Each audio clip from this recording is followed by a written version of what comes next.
I was going to college, I was going to San Jose State, and my parents were completely supporting me.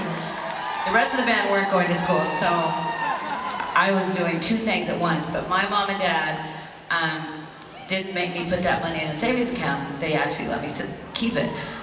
And I look back now and I can't believe that they didn't make me save that money, but they didn't.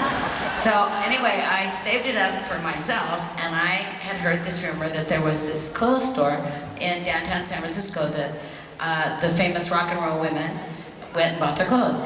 And I was like determined that I was gonna buzz up there in my Corvair Monza candy apple red convertible 5-speed that my father had bought for me, and I was gonna buy something there. So I did.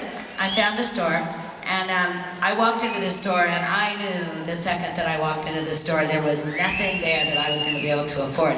It was a tiny little store. It was full to the rafters with just the most magical, beautiful things you'd ever seen in your life, and nothing affordable. And a beautiful wood floor. This is the part I remember the most. It was hand-painted. I have never seen anything like it since. But I stood on the floor and looked at this floor knowing that I was standing in the same place where Janis Joplin and Grace Slick and many famous women had stood. And what I did was I had what I like to call a /seizure premonition, where I all of a sudden really saw the future, and I felt something that was coming, and it wasn't what I had felt before I got there, which was like I was in a great band and we were doing good, and it was more than that. It was like, whoa.